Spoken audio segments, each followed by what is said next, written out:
Pernahkah Anda mendengar kisah nyata seorang TKW yang pulang ke kampung halamannya bukan dengan tangan kosong, melainkan dengan kejutan besar? Ya, kali ini kita akan membongkar kisah heboh TKW sederhana yang justru membuat seluruh desa tercengang karena ia pulang membawa suami bule, ganteng, kaya raya, dan membuat banyak orang iri bukan main. Bismillahirrahmanirrahim. Assalamualaikum warahmatullahi wabarakatuh. Shalawat serta salam selalu tercurah kepada junjungan Nabi besar Muhammad. Semoga kita semua mendapatkan syafaatnya di dunia dan akhirat. Sebelum kita mulai, jangan lupa untuk subscribe, nyalakan lonceng notifikasi, dan bagikan video ini ke teman-teman Anda. Tulis juga di kolom komentar, dari kota mana Anda menonton video ini? Siapa tahu doa keberkahan juga datang menghampiri Anda. Pagi di desa itu selalu datang pelan-pelan, seperti seseorang yang mengetuk pintu sambil berbisik, "Permisi, matahari mau numpang lewat." Embun menggantung di ujung daun pisang. Ayam tetangga bebas ngikik seperti stand-up komedian, dan suara adzan subuh memantulkan harapan ke dinding-dinding bambu yang sudah lama akrab dengan doa. Di rumah kecil berlangit-langit anyaman, Siti bangun sebelum alarm. Bukan karena dia superwoman, meski kalau ada lomba bangun paling pagi, namanya bisa masuk 3 besar, tetapi karena kebiasaan hidup sederhana mengajarinya satu hal. Kalau rezeki mau dikejar, ya jangan nunggu disamperin. Siti, putri pertama dari 3 bersaudara, hafal betul ritme rumah tangga mereka. Ayahnya, Pak Rashid, mantan tukang becak yang sekarang sesekali bantu tetangga memetik singkong. Ibunya, Bu Misnah, jago bikin pisang goreng kriuk yang suaranya bikin orang menoleh. Adiknya, Randi, masih sekolah SMK jurusan mesin tapi lebih ahli membongkar hati gebetan daripada mesin knalpot. Si bungsu, Nisa, kelas 2 SMP, hobi menulis puisi yang setiap baitnya seperti surat cinta untuk masa depan, meski sayangnya masa depan belum sempat balas. Pagi itu, Siti mengaduk adonan pisang goreng sambil menahan pedih di telapak tangan, bekas memerah pakaian kemarin. Minyak mendesis, wangi gula merah menari di udara, dan suara ibu menembus kepulan uap, "Enduk, jangan tebal-tebal. Pembeli suka yang renyah." Siti tersenyum, "Siap, Bu. Renyah kayak hidup kita. Meski kadang gosong sedikit, tetap habis juga." Ibu tertawa kecil, tawa yang menyimpan kekuatan setebal tembok stadion. Di sela-sela gorengan, bayangan tagihan menari-nari seperti iklan yang tidak bisa di-skip. Uang kontrakan lahan, iuran listrik, utang arisan, biaya les Nisa yang tertunda, sampai biaya obat ayah yang belakangan makin sering sesak. Setiap kali Siti menghitung tabungan, angka-angkanya seperti baris puisi minimalis, pendek, irit, dan bikin hati bertanya-tanya. Receh yang disimpan di kaleng biskuit bekas lebih sering berbunyi seperti konser kecil. Ramai, tapi nilainya tak seberapa. Pada suatu sore, setelah hujan menyapu panas dari genting, datanglah kabar dari tetangga. Agen penyalur sedang membuka pendaftaran TKW untuk bekerja di luar negeri. Gajinya lumayan, kata Mbak Rohmah, tetangga depan rumah yang dulu juga pernah merantau. Kalau rajin, setahun bisa lunasin utang, 2 tahun bisa bikin rumah kecil. Kata-kata itu melayang seperti balon merah di atas kepala Siti. Seketika, langit-langit bambu rumahnya terasa terlalu rendah untuk mimpi yang tiba-tiba membesar. Tentu, keputusan itu tidak turun dari langit seperti durian. Ada rasa takut tak bisa bahasa, takut majikan galak, takut tersesat di kota yang lampunya lebih banyak daripada bintang. Ada juga rasa bersalah. Bagaimana kalau ayah sakit? Bagaimana dengan dagangan ibu? Siapa yang menemani Nisa mengerjakan PR matematika? Namun di balik rasa takut, ada wajah-wajah yang Siti cintai, dan ada kalimat ibu yang tidak pernah gagal mendorongnya. Kalau kita tidak berani melangkah, kapan kaki kita sampai? Malam itu keluarga kecil mereka rapat ala-ala menteri kabinet, hanya saja meja rapatnya adalah tikar pandan. Ayah duduk bersandar, napasnya pendek-pendek. "Ayah tidak minta kamu pergi, Enduk," katanya pelan. "Tapi kalau kamu mantap, ayah doakan semua pintu dipermudah." Siti menggenggam tangan ayah, tangan yang dulu kuat mengayuh becak, sekarang gemetar setiap kali batuk datang. Ibu menatap Siti dengan mata yang basah tapi tegas. "Pergi bukan karena kita menyerah, tapi karena kita berusaha." Beberapa hari setelahnya, Siti mendaftar. Prosesnya panjang. Pelatihan bahasa dasar, kursus etika kerja, simulasi menggunakan alat-alat rumah tangga modern yang tadinya cuma dia lihat di sinetron. Hari-hari itu melelahkan sekaligus menumbuhkan, seperti menanam cabai, perih di awal tapi menyala di akhir. Siti belajar mengucap, "Good morning," tanpa malu. Belajar mengukur gula bukan dengan secukupnya. Belajar menata piring hingga jarak antar sendok terasa seperti barisan pasukan upacara. Di asrama pelatihan, Siti berteman dengan bermacam kisah.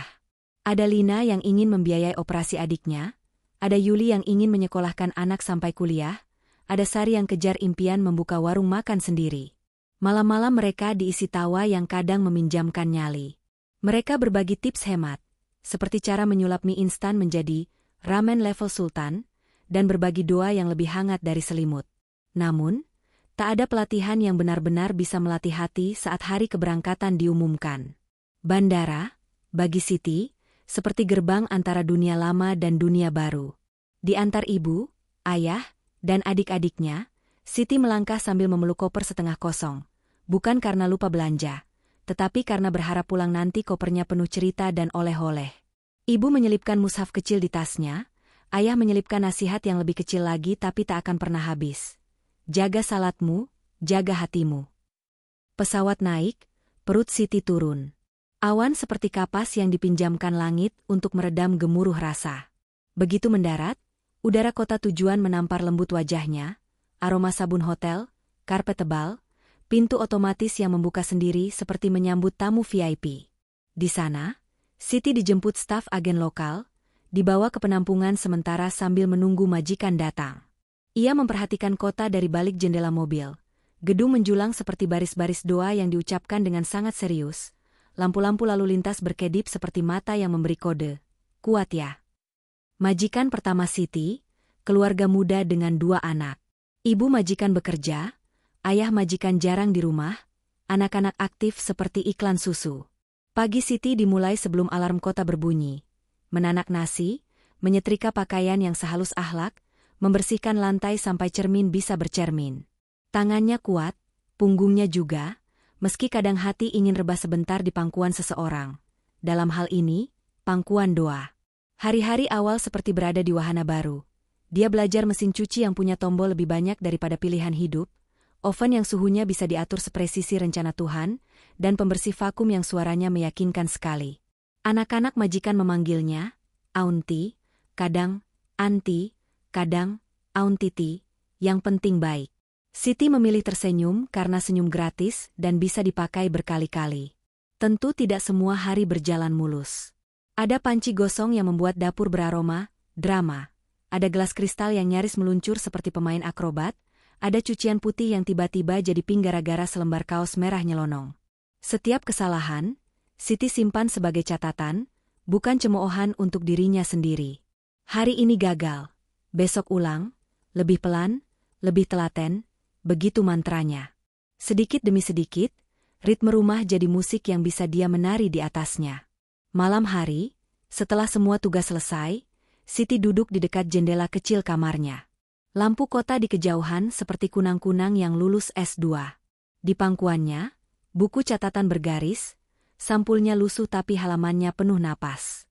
Siti menuliskan semua, rasa syukur saat gaji pertama masuk, rasa pedih saat telapak tangan melepuh, rasa rindu yang kadang seperti ombak, datang beruntun, menggulung, lalu surut juga. Setiap selesai menulis, ia menutup buku lalu menengadahkan tangan, menyebut satu-satu nama orang yang dia sayangi. Doa itu panjang. Kalau dicetak, mungkin bisa jadi selimut. Gaji pertama Siti meluncur ke rekening ibu. Di kampung, hari itu seperti lebaran kecil. Ibu membayar tunggakan listrik, beli obat ayah, sisanya dibelikan beras dan sedikit daging. Lalu dimasak rendang yang kuahnya disisir sampai licin oleh sendok. Randi bersorak karena bisa bayar uang praktek. Nisa tersenyum lebar karena buku puisinya yang kehabisan halaman akhirnya punya teman baru. Siti menelpon lewat video call. Tangis mereka berpindah-pindah layar seperti hujan yang singgah dari satu atap ke atap lain. Waktu bergerak. Seperti jam dinding di dapur majikan yang selalu tepat, hidup juga bergerak dengan caranya sendiri. Siti mulai menemukan rumah di rutinitas. Menyiapkan sarapan dengan telur setengah matang yang kuningnya seindah mentari, menjemur baju berbaris rapi seperti pasukan upacara, menyeka debu sampai meja makan mengkilap dan bisa memantulkan semangat. Ia belajar bahasa setempat dari label makanan, dan dari anak-anak majikan yang cerewetnya kadang menggemaskan, kadang menguji iman. Ada hari-hari ketika tubuhnya protes. Punggungnya bergetar, kakinya minta libur, kepalanya menawar, boleh rebahan 5 menit, enggak. Tapi setiap kali teringat wajah ayah yang mulai jarang keluar rumah, teringat ibu yang tetap berdiri lama di balik wajan demi sekolah Nisa, Siti menepuk dadanya sendiri. Ayo. Ia menghibur diri dengan humor. Kalau capek di badan itu tabungan, mungkin aku sudah miliarder. Hidup memang tidak selalu lucu. Tapi kalau kita tidak bisa mencandai hidup, nanti hidup keburu mencandai kita. Suatu sore di hari libur, Siti memberanikan diri keluar sendiri. Ia ingin mengirim paket kecil untuk keluarganya. Baju untuk ibu, selendang untuk Nisa, topi untuk ayah, dan kunci pas kecil untuk Randi, biar bukan cuma hati gebetan yang dia bongkar. Kota terasa seperti buku bergambar raksasa. Trotoar bersih, kios-kios rapi, suara musik dari kafe menyelinap di antara langkah-langkah orang asing yang berjalan cepat ke tujuan masing-masing. Siti memeluk tasnya erat, bukan karena takut, tapi karena di dalam tas ada harapan yang dibungkus rapi. Di jalan, Siti melihat sebuah restoran yang namanya sering ia dengar dari cerita teman-teman. Tempat kerja yang katanya sibuk tapi menyenangkan, ramai tapi halal rezekinya. Di kaca depannya terpampang pengumuman lowongan paruh waktu untuk bagian dapur. Hatinya berdentum 2 kali, yang pertama karena kaget, yang kedua karena penasaran. Kalau aku bisa kerja sampingan di hari libur, bayar utang lebih cepat, nabung juga lebih cepat. Batinnya menyusun strategi seperti pelatih sepak bola. Malamnya, Siti berbicara baik-baik pada majikannya. Madam, saya ingin tanya, apakah saya boleh kerja paruh waktu di restoran pada hari libur?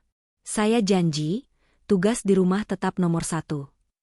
Ibu majikan menatapnya, sempat diam sejenak, lalu berkata, kamu pekerja yang sangat baik, Siti. Asal jadwal tidak bentrok, kami izinkan. Jaga kesehatan, ya. Izin itu seperti tiket kelas 1 ke ruang harapan. Hari libur selanjutnya, Siti datang ke restoran itu.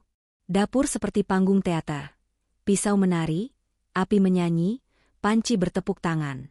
Siti ditempatkan di bagian prep, memotong, menimbang, menyiapkan. Di sana, ia bertemu orang-orang dari berbagai negara. Ada koki yang cerewetnya bikin takut, ada manajer yang ramahnya seperti tukang sayur langganan, ada pelayan yang berlari-lari kecil seperti aktor film aksi. Siti merasa kecil, tapi tidak mengecilkan dirinya. Ia belajar cepat, menyerap ritme, dan mengubah gugup menjadi gerak. Kelelahan Siti kini punya 2 alamat, rumah majikan dan dapur restoran. Namun di antara peluh, ada bangga yang tumbuh seperti bunga kertas di pagar, sederhana tapi mekar lama.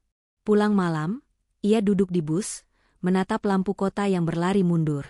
Di kaca jendela, bayangan wajahnya menyatu dengan neon, seolah-olah ada versi lain dirinya yang tersenyum, berkata, lihat, kamu bisa.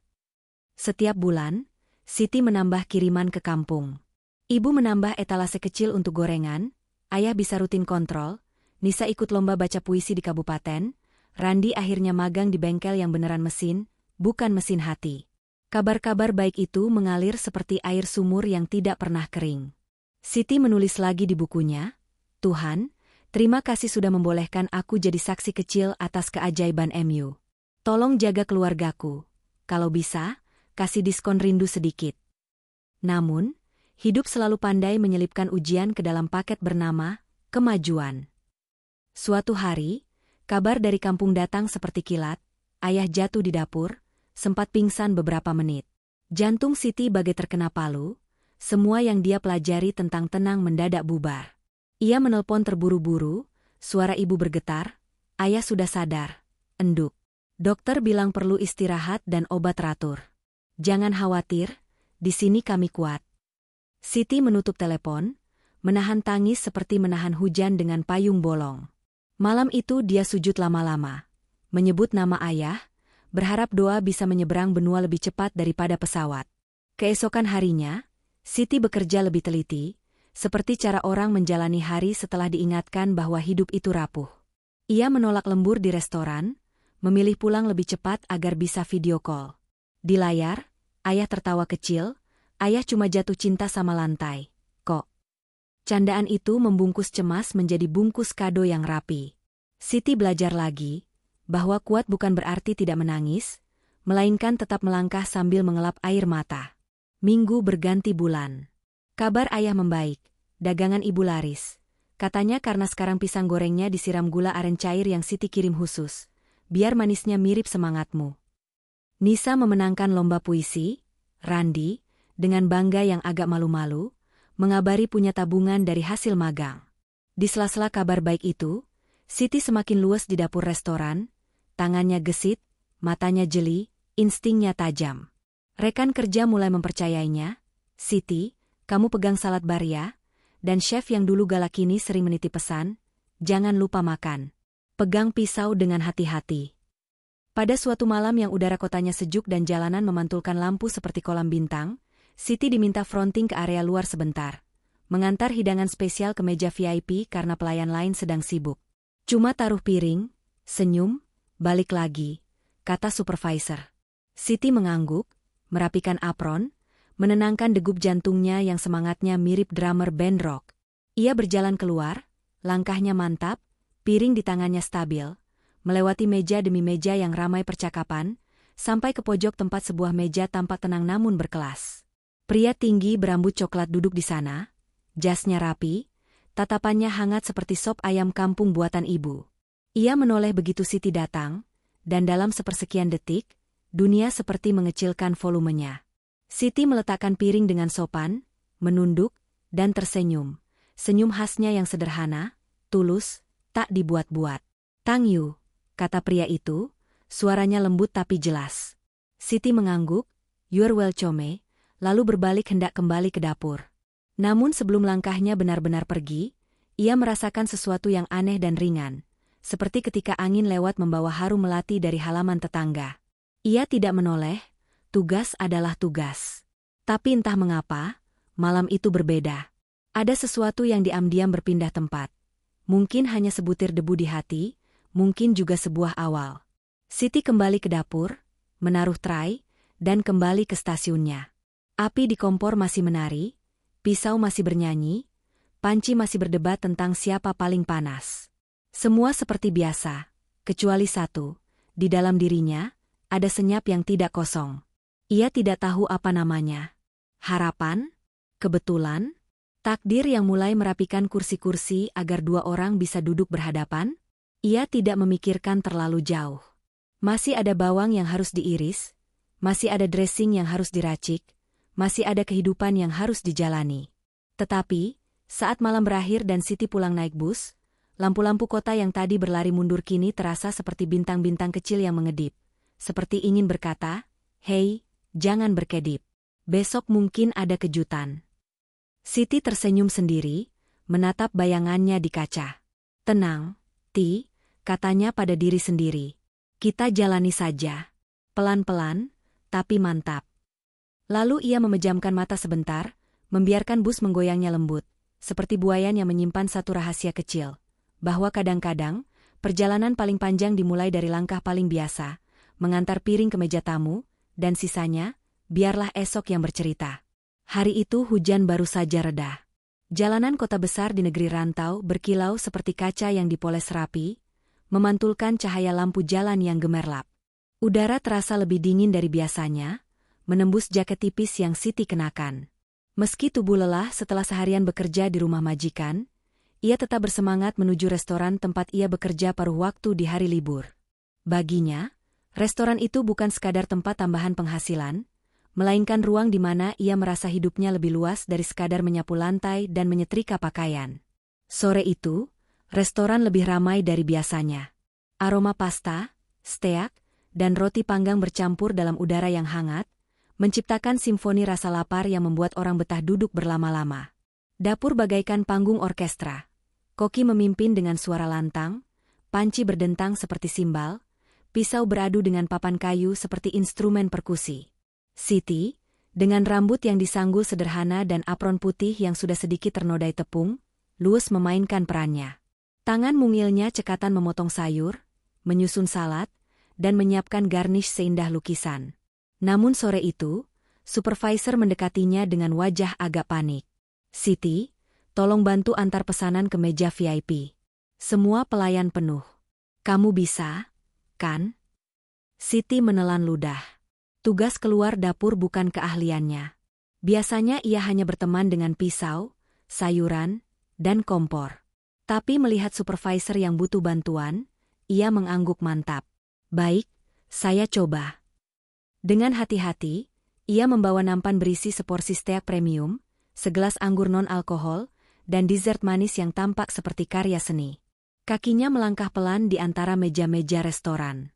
Ia menjaga keseimbangan, seolah sedang meniti garis tipis di antara rasa gugup dan profesionalitas. Meja VIP itu berada di sudut restoran, dekat jendela besar dengan pemandangan kota yang berkilauan. Di sana duduk seorang pria bule tinggi berambut coklat gelap, kulitnya putih bersih, dan tatapannya dalam seperti lautan yang luas. Jas abu-abu yang dikenakannya tampak rapi dan mahal. Siti sempat tercekat, jantungnya berdegup lebih kencang dari biasanya. Namun ia buru-buru menundukkan kepala, meletakkan hidangan dengan sopan, lalu mengucap, "Silakan, Tuan." Pria itu tersenyum ramah. Senyumnya bukan senyum basa-basi, melainkan senyum hangat yang tulus, membuat Siti sedikit salah tingkah. "Tang Yu," katanya dengan suara lembut namun penuh wibawa. Siti hanya mengangguk, membalas dengan, "You're welcome," lalu segera berbalik untuk kembali ke dapur. Namun sebelum ia benar-benar pergi, pria itu sempat memandangnya lebih lama. Tatapannya bukan tatapan meremehkan seperti yang sering Siti rasakan dari orang-orang, melainkan tatapan penuh rasa ingin tahu. Seolah-olah dia sedang melihat sesuatu yang berbeda dari seorang pelayan sederhana bernama Siti. Keesokan pekan, takdir kembali mempertemukan mereka.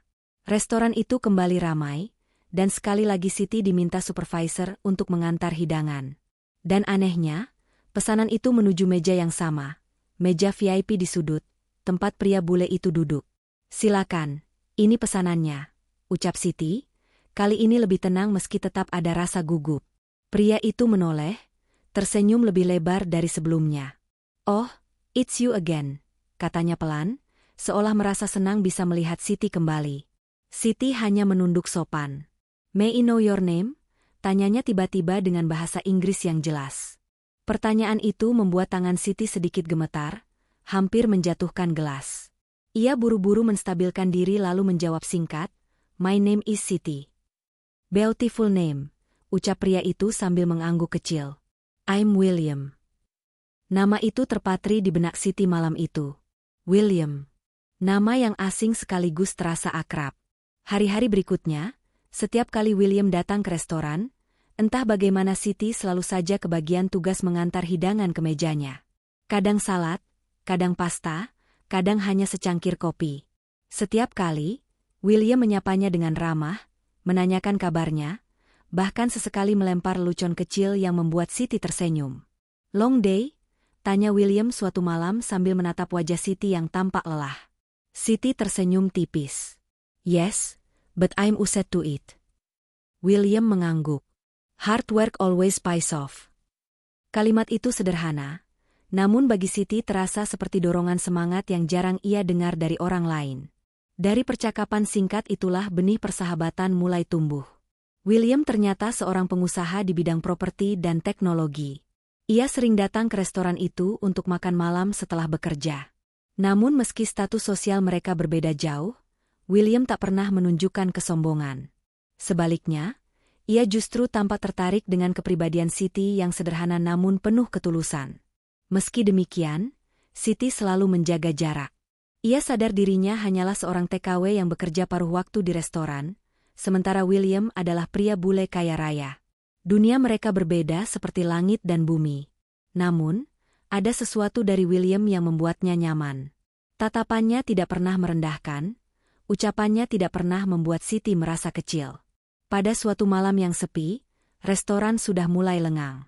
William duduk sendiri di meja VIP, sementara Siti kebetulan sedang merapikan meja di dekatnya. William memanggilnya pelan. "Siti, do you like working here?" tanyanya sambil menatap serius. Siti terdiam sejenak, lalu tersenyum. "It's not easy, but I have a family back home. They need me. So, Yes, I like it. William mengangguk, wajahnya tampak kagum. You're strong. Many people complain about little things, but you smile. Hati Siti sedikit bergetar mendengar itu. Ia tak menyangka seseorang bisa melihatnya sedalam itu. Biasanya orang hanya melihat hasil kerja, bukan perjuangan di baliknya. Seiring waktu, percakapan mereka semakin sering terjadi. Kadang hanya sebentar, kadang agak lama ketika restoran mulai sepi. William mulai bercerita tentang kehidupannya, keluarganya yang tinggal di Eropa, perusahaannya yang sedang berkembang, hingga masa kecilnya yang penuh disiplin. Sebaliknya, Siti bercerita tentang kampung halamannya di Jawa Timur, tentang ibunya yang jualan pisang goreng, tentang adik-adiknya, dan tentang mimpinya ingin membangun rumah kecil untuk keluarganya. Meskipun dunia mereka berbeda, mereka menemukan banyak kesamaan dalam nilai hidup. Keduanya sama-sama menghargai kerja keras, keluarga, dan ketulusan. Dari situlah benih rasa perlahan tumbuh. Bukan rasa yang tiba-tiba membara, melainkan seperti api kecil yang makin lama makin hangat. William sering berkata, I admire your strength, Siti. Dan setiap kali mendengar itu, hati Siti bergetar, meski ia buru-buru menepis perasaan itu. Baginya, mustahil seorang pria kaya seperti William benar-benar serius menaruh perhatian pada dirinya. Suatu malam, restoran sedang merayakan ulang tahun berdirinya. Semua pegawai mendapatkan undangan untuk ikut acara kecil setelah jam kerja. Ada musik, ada kue, dan ada suasana yang lebih santai dari biasanya. Siti hampir tidak datang karena lelah, tapi teman-temannya membujuknya. Saat acara berlangsung, tiba-tiba William muncul. Ia rupanya kenal baik dengan pemilik restoran. Ketika matanya bertemu dengan Siti, ia tersenyum dan menghampirinya. You look beautiful tonight, katanya sambil tersenyum tulus. Siti, yang hanya memakai gaun sederhana pemberian temannya, merasa wajahnya panas. Thank you, but this is nothing special, jawabnya malu-malu. Sometimes, simplicity is the most beautiful, balas William singkat. Kalimat itu membuat malam Siti berputar lebih cepat dari biasanya.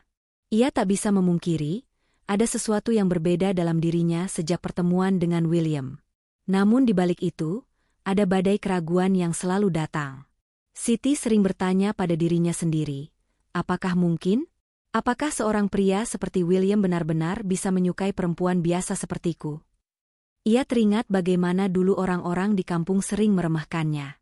TKW hanya pembantu orang asing, kata mereka. Kerjanya hanya cuci piring, sapu lantai. Kata-kata itu masih membekas, menimbulkan rasa rendah diri yang sulit dihapus. Tetapi setiap kali William menatapnya dengan tulus, setiap kali mendengar ucapannya yang penuh penghargaan, sedikit demi sedikit keraguan itu mencair.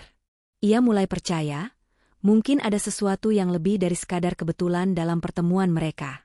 Pertemuan itu memang tak terduga, namun perlahan-lahan menjadi benang merah dalam hidup Siti. Dari sekadar mengantar hidangan, ia menemukan seseorang yang mampu melihat dirinya lebih dari sekadar pembantu. William hadir bukan untuk mengubah siapa Siti, melainkan untuk menunjukkan bahwa ketulusan dan kerja keras bisa terlihat indah bahkan di mata orang yang datang dari dunia berbeda. Malam-malam berikutnya, Siti sering berdoa lebih lama. Bukan hanya untuk keluarganya di kampung, tapi juga untuk hatinya sendiri. Ia meminta agar Tuhan menjaganya dari rasa yang salah, sekaligus memberi kekuatan jika memang rasa itu adalah jalan menuju takdir.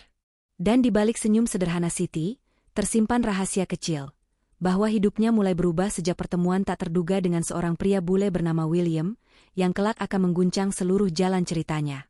Perbedaan, kata orang, seperti dua sungai yang lahir dari gunung berbeda. Arusnya tak sama, warnanya pun berlainan.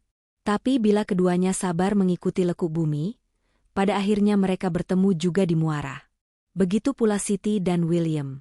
Satu tumbuh dari kampung kecil di Jawa Timur, satu lagi dari kota dingin di Eropa yang gedungnya tinggi-tinggi seperti tiang bendera. Namun pada suatu titik, hati mereka menemukan bahasa yang sama, ketulusan. Pertemuan-pertemuan singkat di restoran berubah menjadi percakapan yang sedikit lebih panjang, sedikit lebih jujur, dan sedikit lebih berani. William mulai hafal jam istirahat Siti. Ia tak pernah memaksa, hanya memastikan pesan singkatnya tidak mengganggu ritme kerja, good shift today, atau Don't forget to drink water. Sederhana, tapi di ujung sana, Siti menatap layar ponsel sambil tersenyum seperti orang yang baru mendapat diskon belanja besar-besaran. Siti sejak awal tegas menaruh pagar. Mereka hanya bertemu di tempat umum, setelah jam kerja, dan tidak pernah terlalu larut. Saya masih kerja di 2 tempat, Tuan, katanya jenaka pada suatu sore. Jadwal saya ketat seperti karet gelang. Kalau ditarik terlalu jauh, bisa putus. William tertawa, menerima semua batasan seperti menerima instruksi resep masakan. Ikuti dosis, rasanya jadi pas. You set the rules, katanya. I'll follow. Maka dimulailah serangkaian, kencan, yang halal, lebih mirip 2 sahabat belajar memahami dunia masing-masing. William mengajak Siti mencicipi pizza tipis di kafe kecil. Siti mengajak William ke warung nasi Padang halal favorit pekerja migran. Peristiwa pedas pertama terjadi di sana. William berani-berani memesan level sambal, sedang, lalu batuk-batuk dramatis sampai pelayan menyodorkan es teh manis seperti petugas pemadam kebakaran. Siti panik sebentar, lalu ikut tertawa melihat William mendadak fasih berbahasa universal. Aduh, aduh. Sejak itu William paham. Ada pedas yang menghangatkan, ada pedas yang mengingatkan bahwa hidup perlu jeda. Sebaliknya, Siti belajar memegang garpu dan pisau dengan cara internasional. Pertama kali, ia memotong steak seperti memotong tempe mendoan, agak semangat, hingga William menahan senyum. Pelan-pelan, bisiknya, let the knife do the work. Siti menatap dagingnya seperti murid menatap soal matematika. Baik, pisau, kerjakan tugasmu, gumamnya. Mereka tertawa, dan sejak itu, perbedaan etiket makan tidak lagi jadi jurang, hanya jadi bahan bercandaan yang menghangatkan. William menunjukkan rasa hormat pada iman dan kebiasaan Siti. Setiap kali waktu salat tiba, Siti minta izin beberapa menit. William tidak pernah mengeluh. Bahkan suatu hari, ia berkata, I put a small reminder on my phone for your prayer times. If I forget, my phone will remember. Siti terharu. Terima kasih, katanya. Saya juga punya pengingat untuk minum air putih agar kamu tidak lupa sehat. Mereka saling menjaga yang sederhana, dan yang sederhana itu, ternyata, membangun yang penting. Di ponsel William pelan-pelan muncul catatan kecil berjudul, Bahasa Siti. Di situ ada daftar kata baru tiap pekan. Assalamualaikum, Alhamdulillah, terima kasih, mohon maaf lahir batin, khusus lebaran, juga, nggak apa-apa, yang paling sering ia gunakan saat membuat keliru. Ia mempraktekkan satu-satu, dengan logat yang kadang tersesat di tengah jalan. Terima kasih, ujarnya. Kasih. Siti tertawa, bukan kasih sayang, cukup kasih. William membalas, kalau untuk kamu, saya bisa kasih sayang juga. Siti pura-pura manyun, tapi pipinya memerah seperti sirup grenadin. Seiring waktu, Siti menyadari bahwa perbedaan kelas sosial adalah tembok yang paling tinggi, bukan di mata William, melainkan di kepalanya sendiri. Ia ingat ejekan tetangga di kampung, TKW hanya pembantu orang asing. Kata-kata itu seperti bayang-bayang yang suka muncul saat lampu hati meredup. Maka setiap kali William mengajaknya makan di tempat yang lebih berkelas, Siti memilih meja dekat jendela, agar bisa bernapas melihat langit, dan memesan menu paling sederhana. William paham, tak banyak komentar. Ia hanya memastikan tawa di meja itu tetap mudah, seperti air putih. Di restoran tempat Siti bekerja, gosip mulai berputar seperti kipas angin tua, bising dan tidak menyejukkan. Ada yang bilang Siti dekat dengan pelanggan kaya demi tip besar. Ada yang cemburu karena William sopan pada Siti, padahal ia sopan pada semua orang. Suatu malam, seorang rekan kerja nyeletuk, enak ya, Sit, punya donatur. Kata itu menampar hati Siti lebih sakit dari minyak panas. Ia pulang dengan mata sembab, menatap langit-langit kamar asrama seperti menatap persamaan kimia yang sulit. Bagaimanapun ia hitung, hasilnya tetap perih. Esoknya Siti mendatangi supervisor dan, dengan suara pelan tapi mantap, meminta dipindah tugas ke back kitchen saja. Saya tidak mau jadi bahan omongan, katanya. Supervisor mengangguk, merasa bersalah. Tanpa sepengetahuan Siti, supervisor menghubungi William, bukan untuk bergosip, melainkan karena ia khawatir kehilangan karyawan terbaiknya. William menolak dicampur-adukan dalam urusan internal, tetapi ia menulis email resmi kepada manajemen restoran. Sebuah testimoni profesional tentang pelayanan Siti yang sopan, teliti, dan konsisten. Tanpa menyebut hubungan personal, tanpa memuja berlebihan. Hanya fakta. Surat itu ditempel di papan pengumuman internal, dan perlahan, bisik-bisik kalah oleh tulisan yang terang. "Kenapa kamu begitu tenang?" tanya William ketika mereka bertemu. Siti menatap cangkir tehnya, uapnya menari kecil. "Dulu ibu bilang, kalau kita salah, perbaiki. Kalau kita benar, sabar. Kalau kita disalahkan padahal benar, nah, itu level lanjut." William tertawa pelan. "Your level advanced then." Siti mengangkat alis. "Bonusnya apa?" William menjawab cepat, "Free pizza for life." Mereka kembali tertawa, dan badai gosip berlalu seperti hujan yang kehabisan awan. Perbedaan budaya berikutnya muncul dalam urusan keluarga. Bagi Siti, keluarga adalah pusat gravitasi. Apapun harus kembali ke sana. William pun sama, meski caranya berbeda. Ia terbiasa mandiri sejak muda, sementara Siti tumbuh dengan budaya, musyawarah dulu. Maka, ketika hubungan mereka semakin jelas arahnya, Siti mengusulkan hal yang baginya wajib. Bertemu, meski baru lewat video call, dengan keluarganya di kampung. Malam itu, sambungan video menyatukan dua dunia. Di layar muncul wajah Ibu Misnah dengan kerudung sederhana, dan senyum yang hangatnya seperti lampu minyak. Di sampingnya, Pak Rashid duduk tegak, napasnya kini lebih teratur. Nisa melambai heboh, Randi pura-pura cuek tapi jelas-jelas rapikan rambut berkali-kali. "Assalamualaikum," kata William, mengeja pelan. "Waalaikumsalam," jawab seisi rumah, hampir serempak. William memperkenalkan diri, lalu, hasil hafalan seharian, mengucapkan kalimat yang membuat Siti menoleh kaget, terharu, dan ingin tepuk tangan. "Perkenalkan, saya William.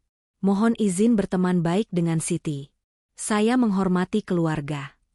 E-nya ada dua, R-nya nyaris hilang, tapi pesannya sampai. Ibu tersenyum lebih lebar. Ayah mengangguk pelan. Ayah bertanya, suara tenang tapi tegas, "William, apa niatmu?" "Maaf, Bapak orang desa." Pertanyaan di desa kadang langsung ke akar. William tidak mundur. "Pak, niat saya adalah memuliakan Siti. Saya ingin mengenal lebih jauh, dengan cara yang baik. Jika suatu hari kami melangkah lebih serius, saya akan datang ke Indonesia. Saya belajar yang perlu saya pelajari. Saya ikut aturan keluarga." Hening sejenak. Lalu ibu berseru, "Amin." Nisa berbisik, "Wah, bulenya sopan." Randi mengangguk, lalu batuk-batuk kecil menutupi senyumnya. Sejak panggilan itu, William semakin tekun belajar kebiasaan Siti. Ia membeli batik sederhana, bertanya bagaimana cara memakainya, dengan lengan yang tidak menggulung sembarang. Ia belajar melepas sepatu sebelum masuk ruangan, makan tangan kanan, dan tidak bersiul di malam hari, bukan karena ia percaya pamali, tetapi karena ia menghormati rumah yang menampung doa-doa. Ia juga menahan diri dari minuman beralkohol saat bersama Siti. "No wine with dinner?" tanya pelayan. "Tea is perfect," jawabnya. Siti memandangnya, dan di balik tatapan itu, ada terima kasih yang tak terucap. Suatu akhir pekan, William mengajak Siti bergabung di kegiatan donasi makanan. "It's a program to reduce food waste," jelasnya. "We collect surplus from restaurants and distribute to shelters." Mata Siti berbinar, ini persis cita-citanya, agar makanan tak berakhir di tempat sampah ketika masih bisa menguatkan seseorang. Mereka bekerja berdampingan, Siti memimpin dapur kecil untuk mengemas makanan dengan higienis, William mengatur logistik kendaraan dan rute pembagian. Di antara kardus dan senyum penerima, Siti melihat sosok William yang berbeda dari rumor. Bukan sekadar pria berjas, melainkan manusia yang tahu cara memegang kotak nasi dengan hormat. Di sela kegiatan, seorang anak kecil memegang lengan Siti. "Kak, terima kasih," katanya. Siti menunduk, mengusap kepalanya. William memotret momen itu, bukan untuk pamer, tapi untuk diingat saat semangat turun. "This," kata William, menunjuk layar ponselnya, "is what I want to keep doing, with you, if you allow." Siti terdiam. Di kepalanya, Kata-kata berdesakan seperti penumpang bus sore hari. Di hatinya, jawaban itu sudah lama duduk manis. Iya. Namun, ada satu perbedaan yang tak bisa hanya disapu tawa. Agama. Siti tumbuh dalam iman yang ia jaga rapi. William datang dari tradisi lain. Mereka tidak mengelak. Mereka duduk membahasnya seperti dua orang dewasa yang membuka peta di meja. Mana jalan yang mungkin, mana jembatan yang harus dibangun. Siti tidak memaksa. William tidak menawar. "I want to understand," katanya. "Not to impress you, but because I respect what shapes you." Siti mengajak William berkunjung ke pusat komunitas muslim setempat, bertemu ustaz yang ramah. William duduk, mendengar, bertanya seperlunya. "I will take my time," ujarnya setelah pertemuan. "I don't want to do anything for the wrong reasons." Siti mengangguk. "Terima kasih sudah jujur." Minggu-minggu berikutnya seperti kolase kecil, William mengantar Siti ke masjid dan menunggu di kafe seberang sambil membaca buku tips memasak rendang. Siti mengajar William mengucap Bismillah sebelum makan dan Alhamdulillah setelah kenyang. William mengajari Siti menulis email resmi untuk mencari beasiswa kursus kuliner. Siti mengirimkan resep pisang goreng ke email William. Lengkap dengan catatan kaki, rahasia renyah, doa ibu. William membalas, "Already saved in a folder named Treasures." Di tengah semua itu, cobaan datang bukan dari luar, melainkan dari dalam, rasa takut. Suatu malam, Siti terbangun oleh mimpi aneh. Ia berada di bandara, koper penuh kenangan, tetapi papan informasi tiba-tiba menghapus tujuan, bahagia. Ia duduk memeluk lutut, meminjam kegelapan untuk bersembunyi. Pagi harinya, wajahnya masih pucat. William menyadari ada yang berbeda. "Tell me." Siti menggeleng, lalu pelan-pelan bercerita. William tidak memberi nasihat panjang. Ia hanya berkata, "We do go step by step. If at any step you feel uneasy, we pause. I'm not in a race. I'm in this with you." Kalimat itu menjadi jangkar. Siti mencatatnya di buku kecil, tepat di samping daftar belanja harian. Dan jangkar itu bekerja saat gelombang lain datang. Kontrak kerja Siti di rumah majikan hampir habis, sementara agen mengusulkan perpanjangan. Siti bimbang, ia ingin stabil untuk keluarga, tapi ia juga ingin punya ruang untuk melanjutkan sekolah kuliner malam hari. William diam-diam menghubungkan Siti dengan program pelatihan gratis dari komunitas lokal untuk pekerja migran. "No strings attached," katanya. "Just an opportunity." Siti menolak bantuan uang, William tidak menawarkan. Mereka sepakat, bantuan terbaik adalah pintu, bukan dompet. Pada suatu senja yang warnanya seperti teh tarik, William mengajak Siti berjalan di taman kota. Daun-daun bergerak pelan, anak-anak berlari mengejar balon. Di pinggir danau kecil, ada bangku kosong. Mereka duduk. William mengeluarkan sesuatu dari saku, bukan kotak bludru mewah, melainkan selembar kertas terlipat rapi. "What's that?" tanya Siti. "A list," jawab William. "The things I love about you." Siti menatapnya tidak percaya. William membacakan satu persatu. "You listen before you answer. You work hard without complaining. You respect your parents. You love with your eyes." Siti memohon agar hujan jangan turun, karena jika turun, air matanya akan ketahuan. Hening menari di antara mereka. William menarik napas. "Siti," katanya, kini menatap lebih dalam, "I want to ask something, not to rush you, but to be honest with my intention." Ia mengambil napas lagi, seolah ingin memastikan setiap kata sampai di tujuan. "Will you allow me to meet your family properly, in person? If they agree, I want to ask for your hand, respectfully, following your tradition. I'm learning. I will continue learning." Siti menatap permukaan danau yang memantulkan langit. Di sana kulihat dua warna bertemu, biru dan keemasan. Ia ingat ibu, ayah, Nisa, Randi, juga desa yang lama menunggu kabar bahagia. Ia ingat semua pagar yang ia pasang, semua pintu yang mereka jaga bersama. Perlahan, Siti mengangguk. "Saya akan jawab dengan dua kata," katanya, suaranya bergetar kecil. "Insya Allah, iya." William menutup matanya satu detik. Seperti seseorang yang baru saja lega karena koper berat akhirnya sampai ke lantai. Ia tidak memeluk Siti. Ia tidak menggenggam tangannya. Ia hanya menunduk hormat, lalu tersenyum, senyum yang Siti tahu akan ia ingat saat rambutnya kelak mulai memutih. Malam itu, mereka merencanakan hal-hal praktis seperti duo manajer proyek, waktu cuti, tiket, jadwal bertemu keluarga, daftar oleh-oleh yang pantang salah. William menulis, batik untuk ayah, selendang cantik untuk ibu, buku puisi untuk Nisa, setul kecil untuk Randi. Siti menambahkan, dan bawa dirimu yang sopan, itu hadiah terbesar. William menulis ulang lebih besar, bring respect. Beberapa hari kemudian, William menghubungi seorang teman lamanya, seorang fotografer yang pernah tinggal di Indonesia. "Ani tips?" tanyanya. "Banyak," jawab sang teman. "Tapi satu yang terpenting, datang dengan hati yang menunduk, bukan kepala yang terangkat." William mengangguk. Ia memesan tiket, memblokir kalender, dan mulai menghafal kalimat-kalimat sederhana dalam bahasa Indonesia yang bukan sekadar sapaan, melainkan jembatan. "Saya mohon izin, saya datang baik-baik, saya belajar, saya siap dibimbing." Di sisi lain, Siti menghubungi ibu, menyampaikan rencana dengan suara bergetar namun mantap. Ibu diam sebentar, lalu berkata, "Kalau kamu merasa benar dan tenang, insya Allah ibu ikut tenang." Ayah menambahkan, "Datanglah. Rumah kita kecil, tapi doa kita besar." Nisa sudah sibuk membayangkan konten vlog keluarga, tentu setelah urusan serius selesai. Randi, ya, Randi memastikan motor pinjaman tetangga bersih, siapa tahu perlu menjemput tamu, kelas internasional. Sebelum keberangkatan, William mengajak Siti ke tepi laut.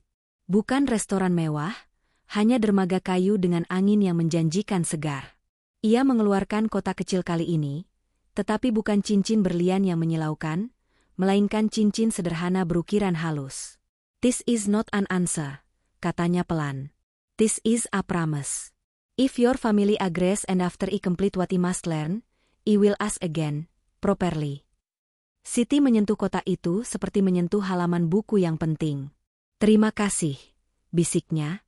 "Kita jalani perlahan." Malam menurunkan tirai. Lampu-lampu kapal di kejauhan berkedip seperti bintang yang ingin ikut bersaksi. Mereka berdiri berdampingan, memandang gelombang yang datang dan pergi. Siti tersenyum pada pikirannya sendiri. Siapa sangka, perbedaan, yang dulu terasa seperti tembok, kini berubah menjadi taman penuh jalan setapak. Selama ada kompas yang sama, takzim pada keluarga, kerja keras, dan kejujuran, mereka tidak takut tersesat. Di kalender, tanggal keberangkatan dilingkari. Di koper Siti, oleh-oleh kecil disusun rapi. Di kepala William, kalimat perkenalan dilatih ulang. "Assalamualaikum. Nama saya William. Mohon izin datang baik-baik." Dan di hati keduanya, satu tekad dipaku kuat. Mereka tidak sedang melawan perbedaan. Mereka sedang menyeberanginya, pelan-pelan, sambil menggandeng rasa hormat. Bab ini menutup bukan dengan pesta kembang api, melainkan dengan doa yang naik diam-diam. Semoga perjalanan pulang nanti bukan hanya membawa kabar, tapi juga restu. Karena di ujung semua perbedaan, restu adalah jembatan terindah, dan keduanya sudah berdiri di depannya, siap melangkah. Suara mesin pesawat menderu di atas awan, membawa Siti kembali ke tanah kelahirannya. Setelah bertahun-tahun bekerja keras, penuh peluh dan air mata, akhirnya hari itu tiba juga, hari kepulangan yang ia nantikan. Namun kali ini berbeda. Ia tidak hanya pulang dengan koper penuh oleh-oleh, bukan pula sekadar dengan tabungan hasil jerih payahnya. Ada satu hal besar yang akan membuat seluruh desa terperangah, sebuah kejutan yang akan menjadi buah bibir berbulan-bulan lamanya. Siti pulang membawa seorang suami bule kaya raya, William. Di kursi sampingnya, William duduk tenang, membaca buku tipis berbahasa Indonesia berjudul Percakapan Sehari-hari. Sesekali ia melirik ke arah Siti, lalu tersenyum. "Nervous?" tanyanya dengan aksen yang mulai terbiasa menyebut kata Indonesia. Siti menarik napas panjang. "Jujur, iya. Saya takut mereka kaget, takut mereka mengira ini mimpi, atau takut mereka salah paham." William meletakkan bukunya, lalu menggenggam tangan Siti. "Don't worry. I come with respect. We dua explain together." Siti hanya mengangguk, tapi hatinya masih berdegup kencang. Bayangan wajah ibu, ayah, adik-adiknya, bahkan tetangga-tetangga yang dulu sering meremehkannya, berkelebatan di kepala. Ya Allah, doanya dalam hati, semoga semua lancar. Setibanya di Bandara Indonesia, udara tropis menyambut mereka. Hangat, lembab, bercampur aroma tanah basah yang khas. Siti menutup mata sejenak, menghirup dalam-dalam. Aku pulang, bisiknya. William hanya menatapnya dengan penuh makna. Di gerbang kedatangan, keluarga Siti sudah menunggu. Ibu Misnah berdiri di barisan depan, kerudungnya sederhana namun wajahnya berbinar penuh rindu. Ayah Rashid duduk di kursi roda yang didorong oleh Randi. Nisa berdiri di samping mereka, melambai-lambai sambil menahan air mata. Saat Siti muncul dari pintu, koper besar di tangan, ibu langsung berlari kecil menghampiri. Mereka berpelukan erat, tangis pecah seketika. Alhamdulillah, Enduk, kamu pulang juga, kata ibu sambil terisak. Barulah setelah beberapa saat, ibu menoleh ke samping dan melihat sosok pria tinggi berambut coklat yang berdiri sopan dengan senyum hangat. William menunduk, lalu mengucapkan dengan lidah yang masih kaku, Assalamualaikum, Ibu. Nama saya William. Mohon izin, datang baik-baik. Hening sejenak. Semua mata tertuju pada mereka. Ibu menutup mulut dengan tangan, matanya membelalak. Ayah menatap tajam, lalu menoleh ke arah Siti. Enduk, ini? Siti menggenggam tangan William, menatap keluarganya dengan mata berkaca-kaca. Ini, Yah, Bu, suami saya. Kabar kedatangan Siti menyebar seperti api membakar sekam. Belum setengah hari, hampir seluruh warga desa tahu bahwa Siti pulang bukan sendirian. Suaminya bule, loh, bisik seorang ibu di warung. Ganteng, tinggi, kaya pula, sambung yang lain. Anak-anak kecil berlarian ke jalan utama desa, ingin melihat langsung. Remaja-remaja sibuk memotret diam-diam dari balik pohon, mengunggah ke media sosial. Bule di kampung kita, tulis mereka dengan emoji kaget. Ketika mobil yang mereka tumpangi memasuki desa, suasana jadi seperti pawai. Orang-orang berdiri di pinggir jalan, melambaikan tangan, sebagian hanya menatap tak percaya. Ya Allah, beneran bule, teriak seorang bapak tua. Kayak di sinetron-sinetron. Siti merasa pipinya panas. Ia tak terbiasa jadi pusat perhatian seperti itu. Tapi William tetap tenang, sesekali melambaikan tangan sambil tersenyum. Your village is beautiful, bisiknya pada Siti. Rumah sederhana keluarga Siti penuh sesak sore itu. Tetangga datang berbondong-bondong, pura-pura ingin membantu tapi sebenarnya penasaran ingin melihat langsung suami bule yang dibawa Siti. Ada yang berbisik-bisik, ada yang berdecak kagum, ada juga yang hanya bisa geleng-geleng kepala tak percaya. Di ruang tamu, William duduk dengan sopan, sesekali menunduk sambil tersenyum. Ibu sibuk menyuguhkan teh manis dan pisang goreng, sementara ayah duduk berseberangan dengan wajah penuh wibawa. William, kata ayah dengan suara berat, kami keluarga sederhana. Rumah kami kecil, tidak ada yang istimewa. Tapi kalau kamu benar-benar mencintai Siti, kami terima kamu dengan lapang dada. William mengangguk pelan, lalu menjawab dengan bahasa campuran. Pak, saya cinta Siti. Saya datang, bukan untuk pamer, tapi untuk hormat keluarga. Saya belajar, mohon bimbingan. Jawaban itu membuat suasana yang tadinya tegang perlahan mencair. Ibu menitikan air mata haru, Nisa senyum malu-malu, sementara Randi yang biasanya cuek kini tampak kagum. Wah, bule aja hormat sama orang tua, kita harus malu kalau kalah sopan, gumamnya lirih. Meski keluarga menerima dengan hangat, lain halnya dengan tetangga. Sebagian terperangah kagum, sebagian lagi berbisik penuh iri. Dulu kita pikir Siti cuma jadi pembantu di negeri orang, kata seorang tetangga di warung kopi. Pulang-pulang bawa bule kaya. Nasib siapa yang sangka? Aku sempat lihat mobilnya tadi, sahut yang lain. Wah, bukan mobil sembarangan. Mewah banget. Tak sedikit pula yang menyesal pernah meremehkan Siti. Dulu, saat ia berangkat, banyak yang mencibir, pekerja kasar di luar negeri, apa sih yang bisa dibanggakan? Kini cibiran itu berbalik jadi decak kagum.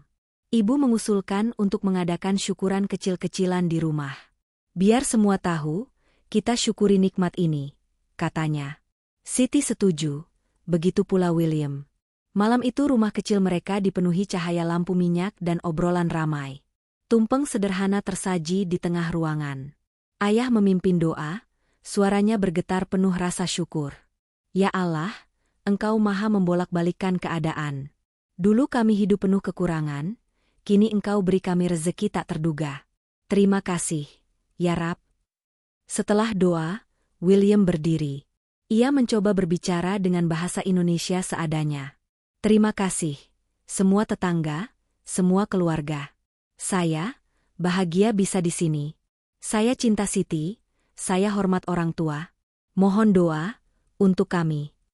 Tepuk tangan pecah. Meski ucapannya patah-patah, semua bisa merasakan ketulusan William. Malam itu, setelah semua tamu pulang, Siti duduk di teras rumah bersama ibu. Angin malam berhembus pelan, bintang bertaburan di langit. Ibu menggenggam tangan Siti. Enduk, ibu dulu sering khawatir. Takut kamu disiksa di negeri orang, takut kamu pulang dengan luka. Tapi Allah kasih kejutan besar. Kamu pulang bukan hanya dengan selamat, tapi juga dengan jodoh yang begitu menghargaimu. Siti menitikkan air mata. Semua ini berkat doa ibu, Yah. Kalau bukan karena doa orang tua, mungkin aku tidak kuat.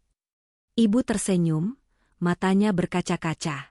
Ingat, Enduk, kekayaan itu bonus, ganteng itu tambahan. Yang penting, dia bisa jaga kamu, sayangi kamu.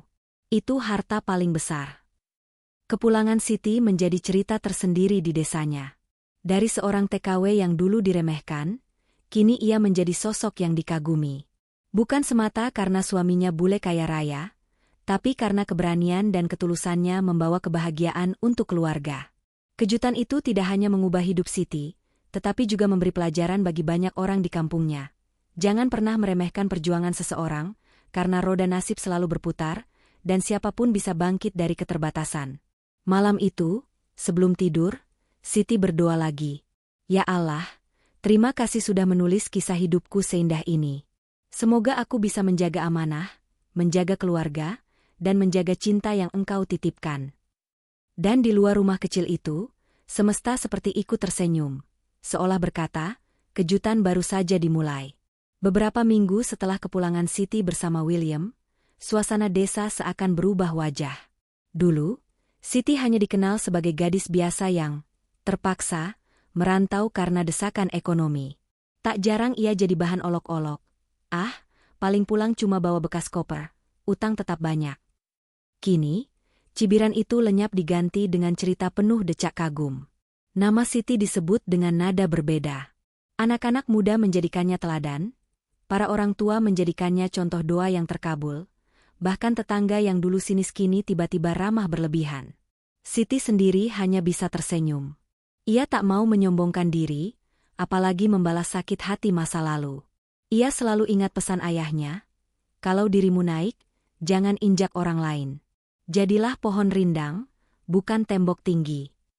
Maka setiap kali ada yang memujinya, Siti menunduk dan menjawab, semua karena doa orang tua dan rahmat Allah. Saya hanya berusaha. William, dengan segala kesederhanaan sikapnya, semakin membuat warga kagum. Bayangkan, seorang bule kaya raya yang biasanya hanya dilihat di televisi, kini berjalan santai di jalan tanah desa, menyapa warga, bahkan ikut duduk lesehan di warung kopi. Ia tak sungkan menyalami bapak-bapak petani, memuji hasil panen singkong, atau mengelus kepala anak-anak yang berlarian sambil teriak, Mister, Mister. Suatu hari, ia ikut gotong royong memperbaiki jalan desa. Tangannya kotor penuh tanah, bajunya basah oleh keringat, tapi wajahnya tetap tersenyum. Kerja sama itu, bagus, katanya terbata dalam bahasa Indonesia. Warga tertawa ramah, lalu menepuk bahunya. Wah, bule ini cepat belajar, komentar Pak RT. Sejak itu, William bukan lagi sekadar suami bule Siti, melainkan bagian dari keluarga besar desa. Meski kini hidupnya lebih nyaman, Siti tidak melupakan janji pada dirinya sendiri. Pulang bukan hanya membawa kebahagiaan pribadi, tetapi juga memberi manfaat untuk sekitar. Ia tahu rasanya diremehkan, ia tahu getirnya bekerja tanpa dihargai. Maka ia dan William berdiskusi, bagaimana caranya agar pengalaman pahitnya bisa menjadi inspirasi sekaligus jalan rezeki untuk banyak orang. Malam itu, di teras rumah sambil menyeruput teh jahe buatan Ibu Misnah, mereka berbincang panjang. "Will," kata Siti lirih, "saya ingin buka pelatihan kecil di desa ini. Untuk ibu-ibu dan anak-anak muda. Supaya mereka punya keterampilan, biar kalaupun merantau, mereka sudah siap." William mengangguk. "Good idea. We can help with some capital. But you lead, this is your dream." Siti menatap suaminya dengan haru. "Ya Allah," batinnya, "engkau benar-benar memberi pasangan yang mendukung langkahku." Tak butuh waktu lama, sebuah bangunan sederhana berdiri di samping rumah keluarga Siti. Atapnya seng, dindingnya sebagian dari papan, tapi semangat di dalamnya seperti api yang tak padam. Siti menamainya Rumah Inspirasi. Di sana, ia mengajarkan hal-hal sederhana namun bermanfaat. Cara membuat gorengan renyah, teknik dasar menjahit, meracik sambal, hingga etika kerja yang ia pelajari di negeri orang. William turut membantu. Ia membuatkan papan tulis, meja lipat, dan bahkan menghadirkan akses internet sederhana agar anak-anak bisa belajar bahasa Inggris gratis. "Hello, my name is William," katanya pada pertemuan pertama. Anak-anak desa menirukan dengan tawa riang. Berita tentang Rumah Inspirasi menyebar cepat. Bukan hanya warga desa, orang dari kampung sebelah pun datang ikut belajar. Siti tak menyangka, niat kecilnya bisa membesar seperti ini.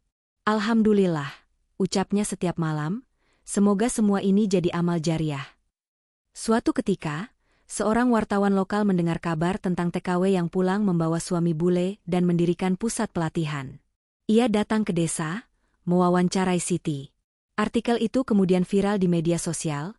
Dulu dihina, kini jadi inspirasi, kisah TKW pulang dengan suami bule kaya raya. Video singkat tentang aktivitas Rumah Inspirasi juga menyebar di TikTok. Warganet berkomentar, "Salut, nggak sombong padahal bisa aja hidup mewah." Atau, "Semoga makin banyak TKW seperti Mbak Siti yang bisa bangkit." Dalam semalam, nama Siti kembali mencuat, kali ini bukan karena sensasi, melainkan karena keteladanan. Dampaknya terasa nyata. Banyak anak muda desa yang tadinya malas sekolah kini rajin belajar bahasa Inggris. "Biar bisa kayak William, ngobrol lancar," kata mereka. Para ibu-ibu yang dulunya hanya berdiam di rumah mulai mencoba usaha kecil. Ada yang berjualan kue kering, ada yang membuka jasa menjahit, ada yang membuat keripik singkong. Semuanya terinspirasi dari Siti. Ibu Misnah bahkan sering berkata, "Dulu saya jual pisang goreng untuk bertahan hidup. Sekarang saya jual pisang goreng untuk membahagiakan orang lain." Senyumnya tak pernah habis, karena doa yang ia panjatkan bertahun-tahun kini melihat buahnya. Tak lama kemudian, Siti diundang ke acara seminar di kota kabupaten. Ia diminta berbagi kisah hidupnya di depan ratusan orang. Dengan kerudung sederhana dan suara bergetar, ia berkata, "Dulu saya hanya gadis desa biasa. Saya pernah diremehkan, dianggap tak punya masa depan. Tapi saya percaya, kerja keras dan doa orang tua bisa membalikkan keadaan. Hari ini saya berdiri di sini bukan untuk pamer, tapi untuk membuktikan, jangan pernah meremehkan diri sendiri.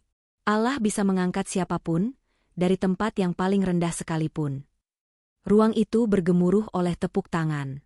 Beberapa ibu-ibu menitikan air mata, anak-anak muda bersorak, bahkan pejabat setempat ikut memberikan penghargaan kecil padanya. Kisah Siti bukan hanya tentang cinta dengan William, bukan hanya tentang kemewahan yang ia dapat. Lebih dari itu, kisahnya adalah bukti bahwa setiap orang bisa berubah nasib jika mau berusaha. Dari seorang TKW yang dulu menangis diam-diam di negeri orang, ia menjelma menjadi sosok yang menginspirasi ribuan orang, baik di kampung halamannya maupun di dunia maya.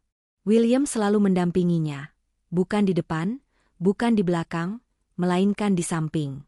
"This is your stage," katanya suatu hari. "I'm just your biggest supporter." Kata-kata itu membuat Siti yakin, cintanya bukan sekadar janji manis, tetapi kemitraan sejati. Suatu malam, Siti berdiri di beranda rumah, menatap bulan purnama yang bulat sempurna. William berdiri di sampingnya, menggenggam tangannya. Dari kejauhan, Suara jangkrik bersahut-sahutan, aroma tanah basah setelah hujan tercium segar. "Will," kata Siti pelan, "aku masih sering tidak percaya ini nyata. Aku dulu hanya seorang TKW, sekarang." William menoleh, tersenyum. "Now you're an inspiration. Not just for this village, but for many others." Air mata Siti jatuh, bukan karena sedih, melainkan karena bahagia yang terlalu penuh.